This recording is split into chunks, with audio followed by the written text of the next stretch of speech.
Hey everyone, welcome back to my channel. Friends, my name is Muskan and I am a यकीन 2.0 batch student.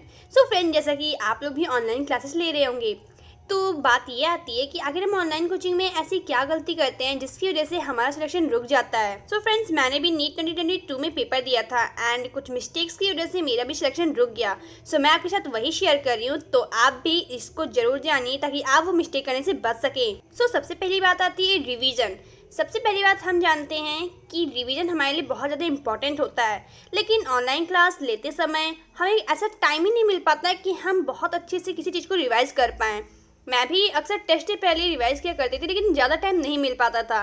इसीलिए पहली गलती तो मेरी ये रही कि मैं रिवीजन पर ज़्यादा फोकस नहीं कर पाई थी.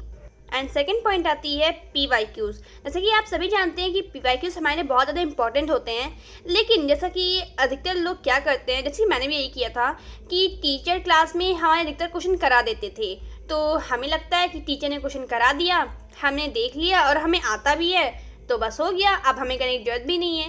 लेकिन यही मेरी सबसे बड़ी गलती थी कि मतलब जो क्वेश्चन सर ने कराया उसे एक बार खुद सॉल्व करके हमें ज़रूर देखना चाहिए.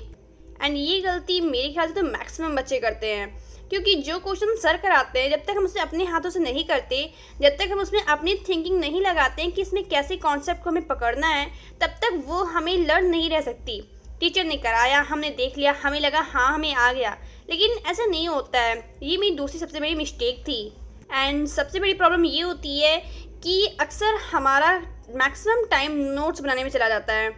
सो मैं तो मेनली यही रिकमेंड करूँगी कि जैसे हमारे क्लास में टीचर बहुत सारे क्वेश्चन कराते हैं, तो हमें सारे क्वेश्चंस को नोट्स में नहीं कॉपी करना चाहिए, क्योंकि कॉपी करते करते इतना टाइम हो जाता है कि इसी वजह से हमें किसी और चीज़ का टाइम नहीं मिल पाता है. एंड मेरी भी यही सबसे बड़ी गलती रही है.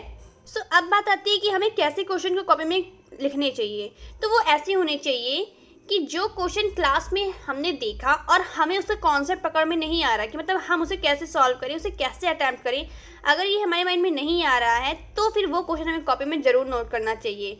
क्योंकि अगर हम उस क्वेश्चन को नोट करेंगे तो अगेन एंड अगेन जब उसे देखेंगे तो उसका कॉन्सेप्ट माइंड में सेट हो जाएगा. एंड लास्ट एंड सबसे इम्पॉर्टेंट, क्वेश्चन प्रैक्टिस.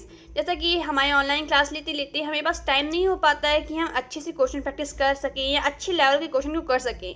लेकिन मैं तो यही कहूँगी कि नोट्स भले ही थोड़े कम हों, अच्छे लेवल के क्वेश्चन नोट्स में हों, और क्वेश्चन प्रैक्टिस हमें मैक्सिमम से मैक्सिमम करनी चाहिए. जैसे कि हमारी DPPs होती हैं, तो कई लोग होते हैं उसे केवल एक बार सॉल्व कर लेते हैं और फिर उसे दोबारा सॉल्व नहीं करते हैं. तो पेपर से पहले मेरा तो मानना ये, पेपर से पहले कम से कम हमें 2-3 बार उसी DPP को सॉल्व करते रहना चाहिए, जिससे कि उसका कॉन्सेप्ट लगातार माइंड में बना रहे.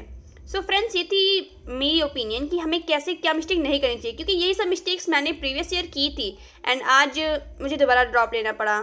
सो मुझे उम्मीद है कि आपको ये वीडियो अच्छी लगी होगी एंड जो जो मैंने बताया है आप प्लीज़ उसे अपने ऊपर अप्लाई ज़रूर कीजिएगा, ताकि जो मिस्टेक मेरे से हुई वो आपसे ना हो. एंड अगर आपको वीडियो अच्छी लगी हो तो चैनल को लाइक शेयर सब्सक्राइब जरूर कर दिया कीजिए, क्योंकि सब्सक्राइबर तो बहुत धीरे बढ़ रहे हैं.